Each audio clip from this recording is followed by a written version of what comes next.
The young waitress gently slid a plate of pancakes across the table toward the boy, leaning in and whispering. "Same as always, sweetheart. On the house." She never asked for his name, never expected a thing in return. But that morning was different. The entire neighborhood seemed to freeze in place as 4 sleek black SUVs rolled up in front of the diner. A man stepped out, dressed in a crisp military uniform, a carefully folded letter gripped in his hand. Who were they?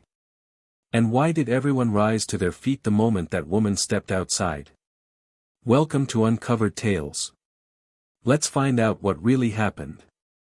Lily Bennett was 29, working as a waitress at Rosie's Diner, a cozy little place tucked between a hardware shop and a laundromat in a quiet Kansas town.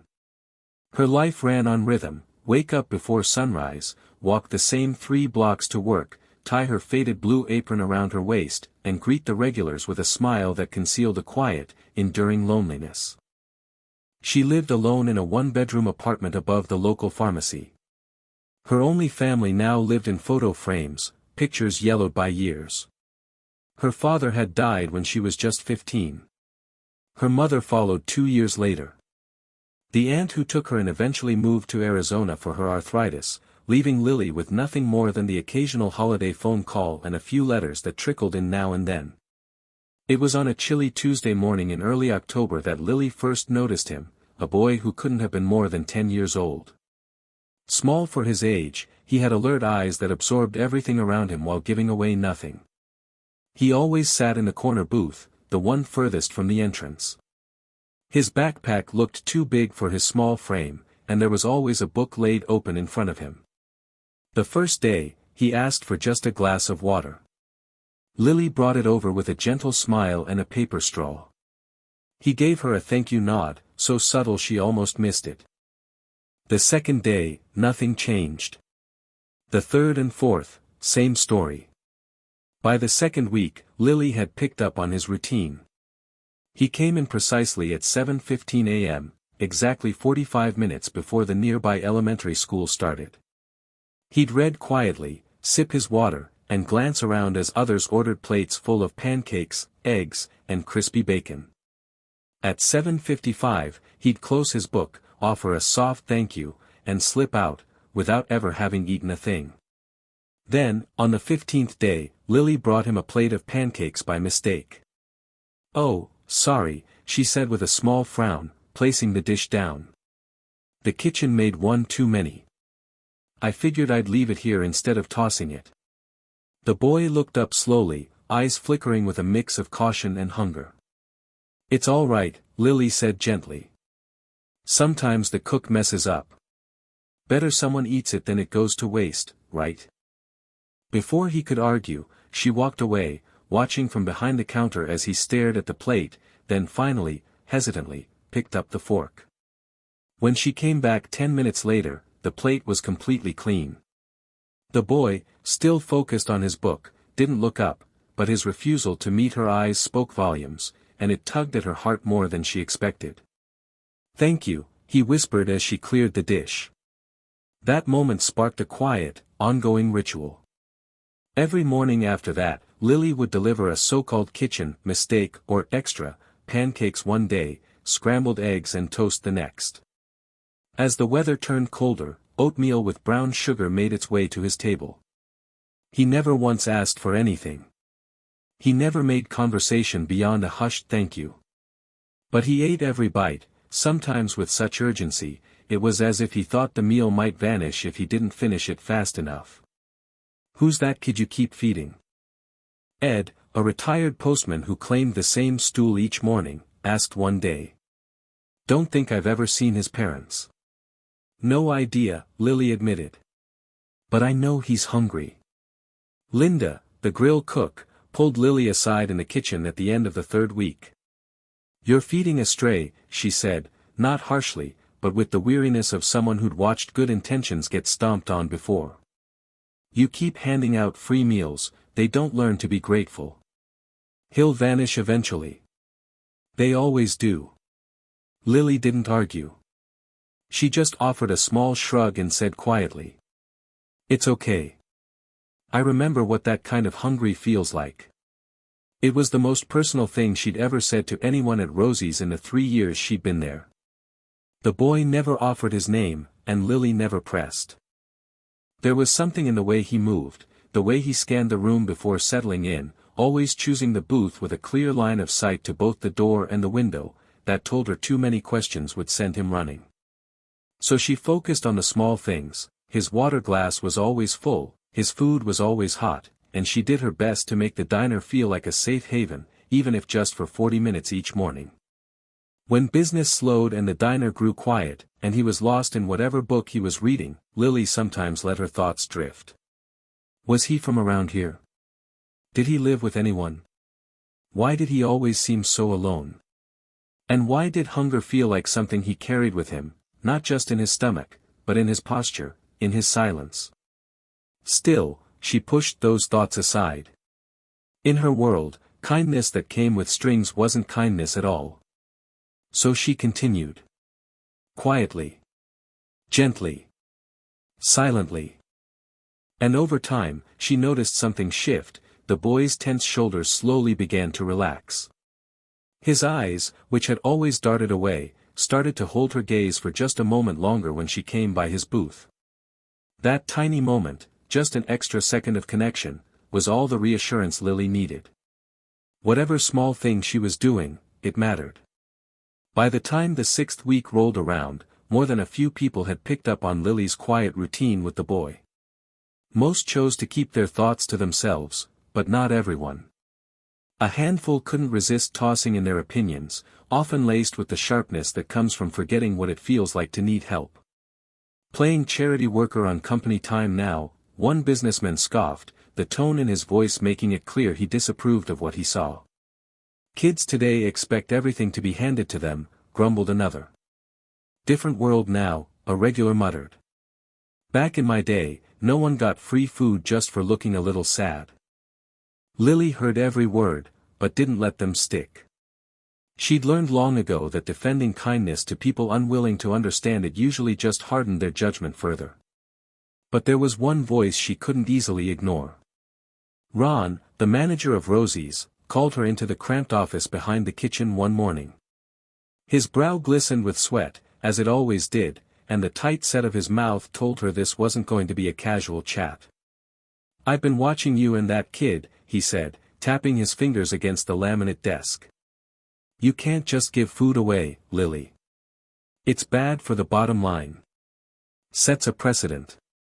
Lily stood quietly, fingers twisting the edge of her apron. I get it, she said softly. I'll pay for his meals myself. Ron's brows lifted in surprise. With your tips? You can barely keep up with rent as it is. It's my decision, she replied, something firm settling in her voice. It's just one breakfast a day. I'll make it work. He studied her for a second, as if trying to decide whether she truly meant it. Then he exhaled heavily. All right. But if it starts affecting your work, or if that kid stirs up trouble, it ends. Clear. Lily nodded, a wave of relief easing the tension in her chest. She'd expected a warning, or worse, to be let go. But this compromise? She could live with that. From then on, every morning she tucked away a portion of her tip money, funds she might have used for a warmer coat or the dentist visit she kept putting off, and used it to cover the boy's meal. Then one Thursday morning in November, the air biting cold and heavy with frost, the boy didn't come. Lily couldn't shake the feeling that something was off. She kept glancing at the door every few minutes, hoping to see him walk in. Still, she prepared his usual pancakes and placed the plate at his booth, just in case he showed.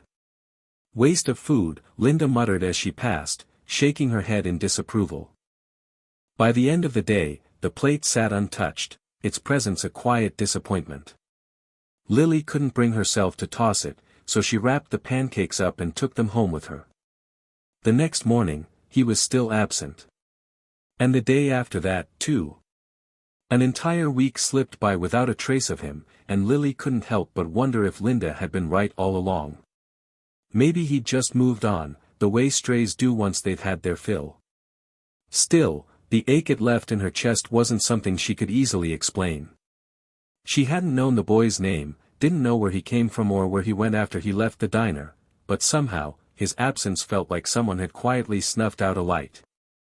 "Told you," Linda said on the 10th day, her voice not harsh but resigned. "They always disappear when the free ride's over." During those days, Lily noticed a customer discreetly snapping photos of the booth where she sometimes still left a plate, just in case. She found out why the next day. One of the local Facebook groups had posted the images alongside a sneering caption. "Rosie's Diner now serving imaginary charity cases." The comments that followed were even more brutal. "Just another publicity stunt. Bet they claim it's for poor kids, then throw it away. Feeding strays just makes them dependent.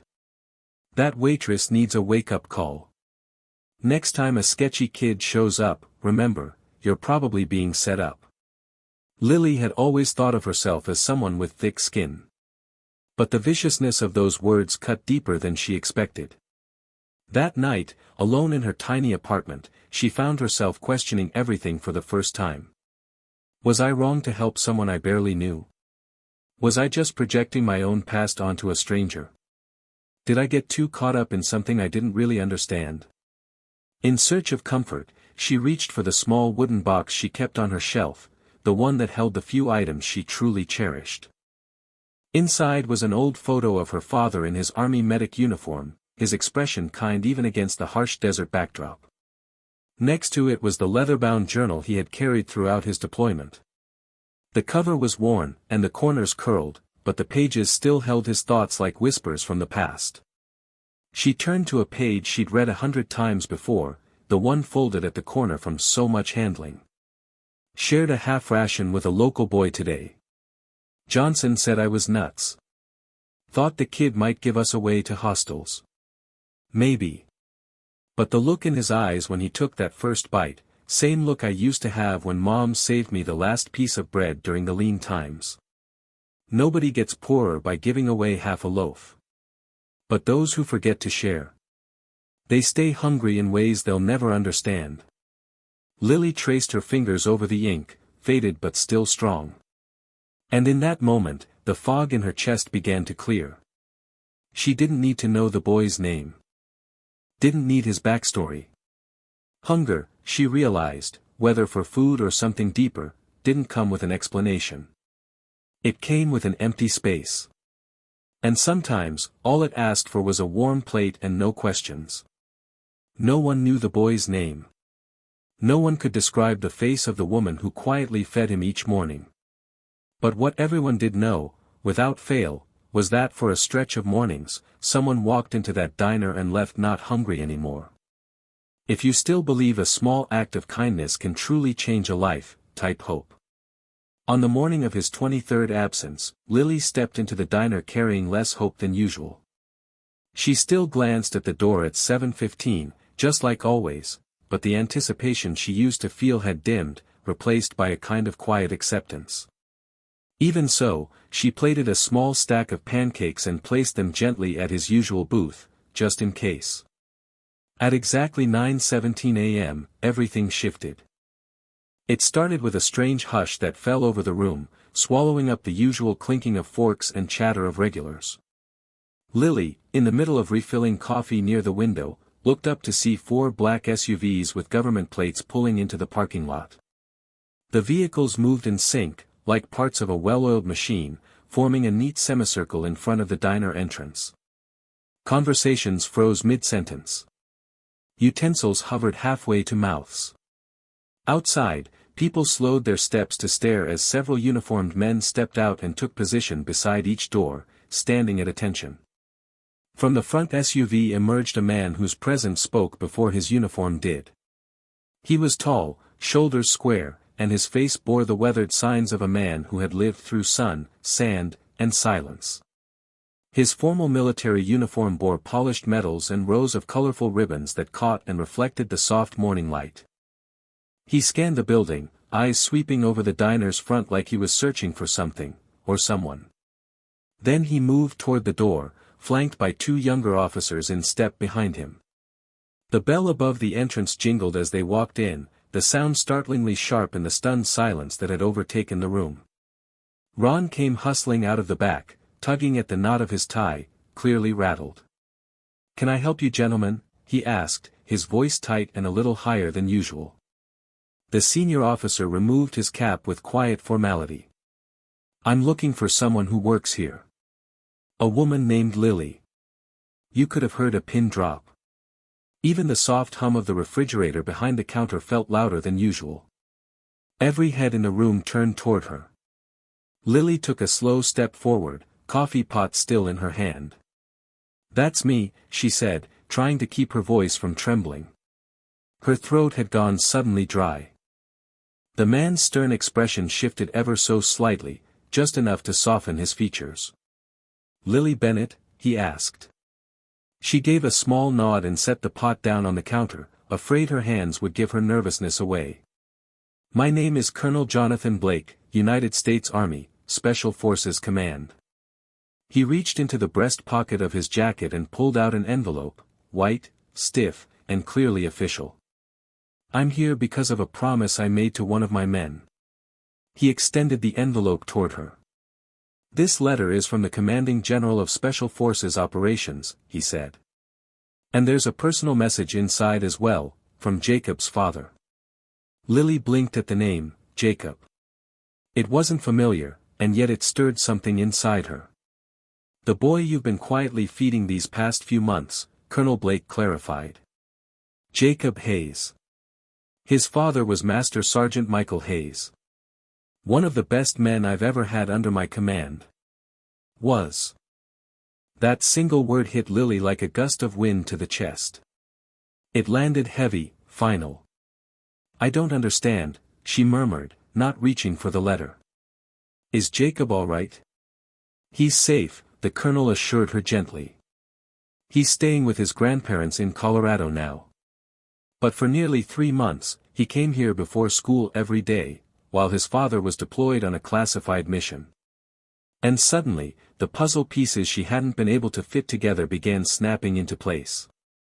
His quietness. His alert, always watching eyes. The kind of hunger that wasn't just about food.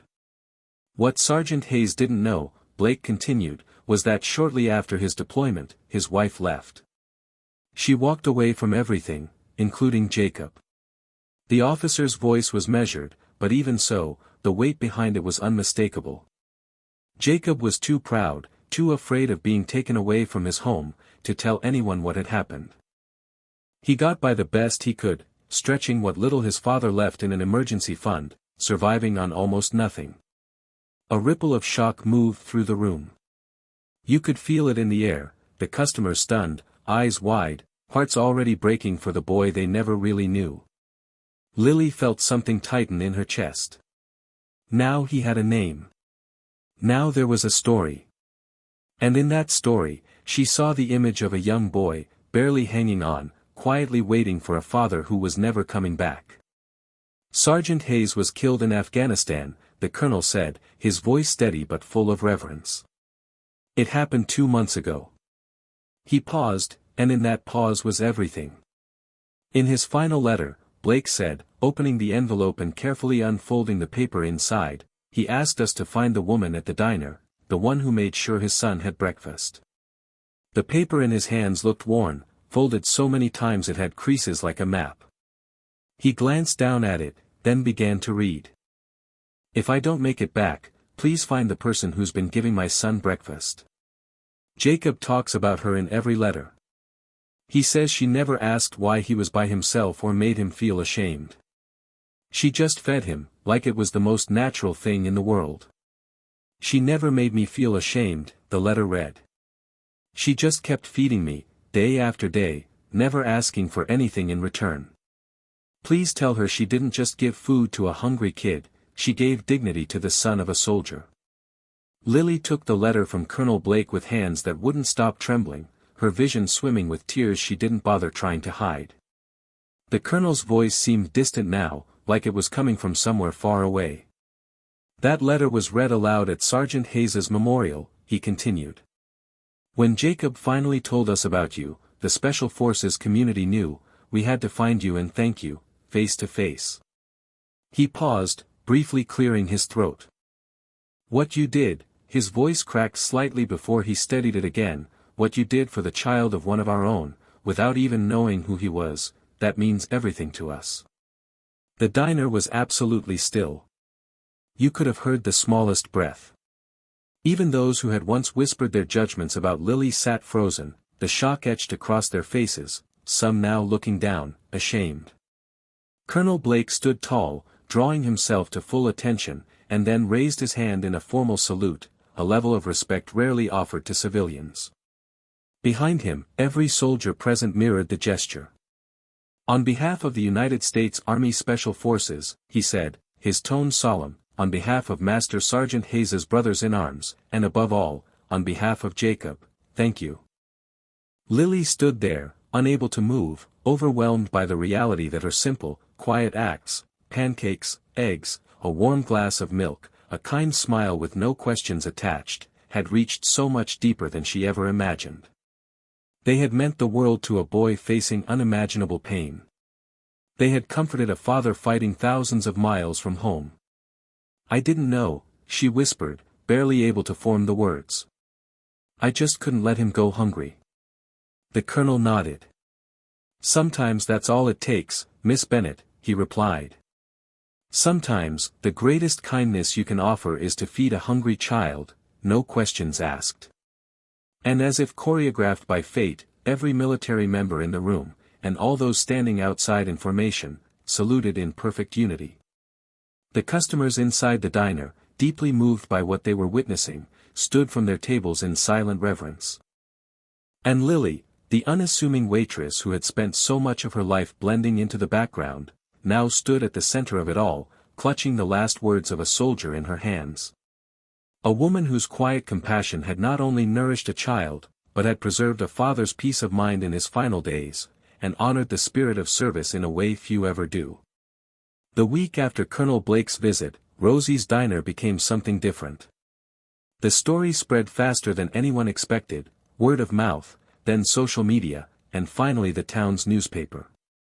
That same Facebook group that had once mocked Lily's imaginary charity case posted a full recount of Master Sergeant Hayes's letter.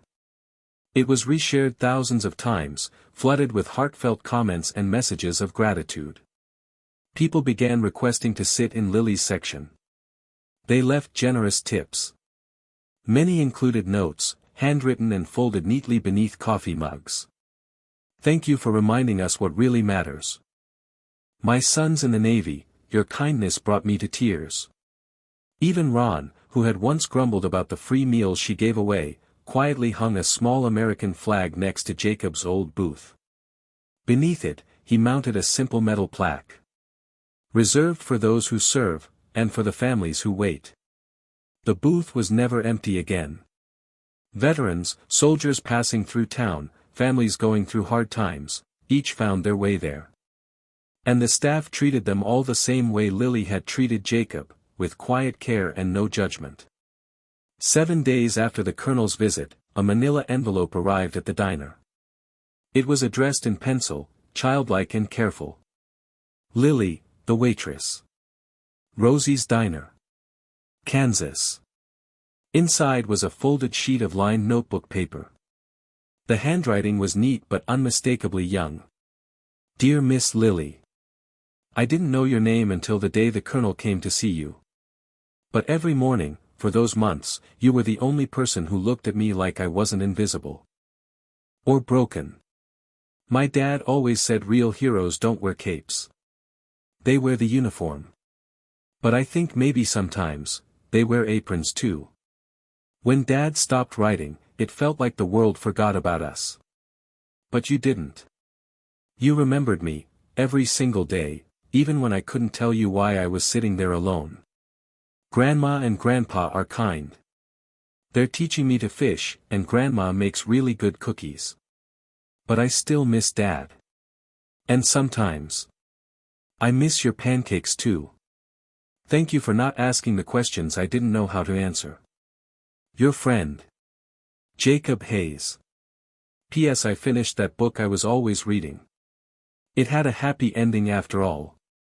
Lily had the letter framed and placed it on the wall behind the counter. Not in a spotlight. Not as decoration. Just a quiet reminder, to herself, of why the smallest acts of compassion can mean everything.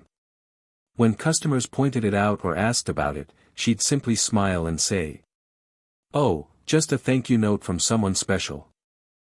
Word of Rosie's Diner and its connection to the U.S. Special Forces didn't take long to spread.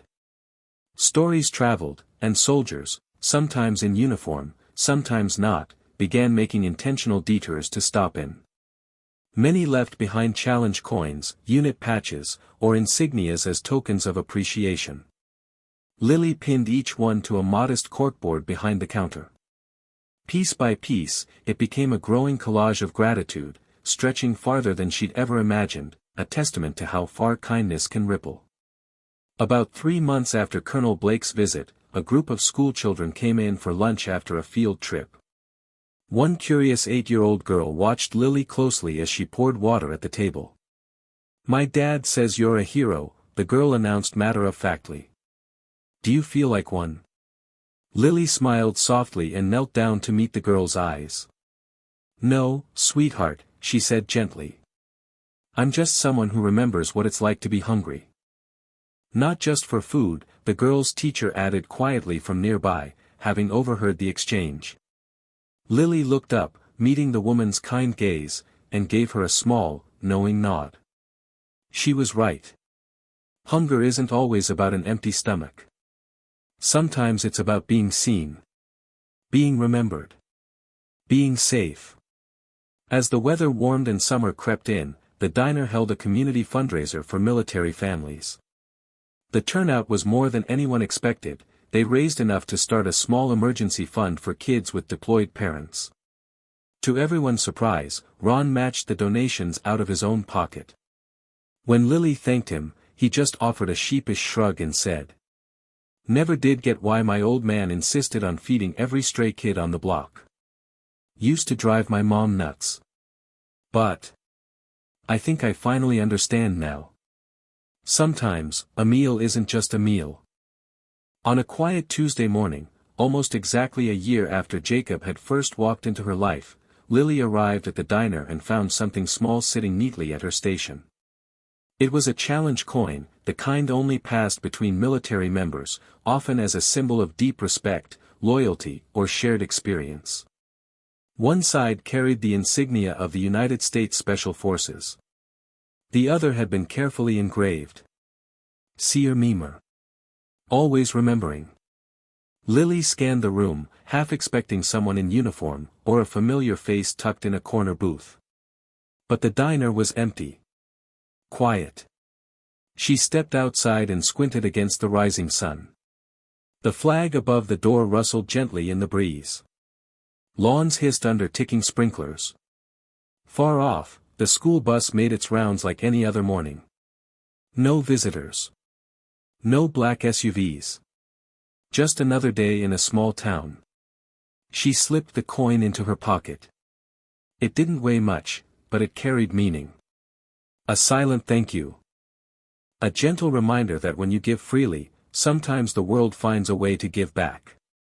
Later that evening, as she hung up her apron, Lily noticed Ron adjusting something in the front window. A new sign. Simple, honest, and perfect. "Whoever you are, whatever you can pay, no one leaves hungry." When he caught her eye, he offered an awkward shrug. "New policy," he said. Felt like it was time. Lily smiled, understanding the unspoken message in full. No speeches. No headlines. Just action. Quiet, steady action rooted in empathy. Food with no judgment. Kindness with no questions. As she walked home through the soft golden haze of evening, the coin warm in her pocket, Lily thought about Jacob, now in Colorado with his grandparents. Holding on to his father's memory. Maybe still remembering those breakfasts at Rosie's. Maybe knowing, even now, that in the middle of the hardest season of his life, someone saw him. Someone cared.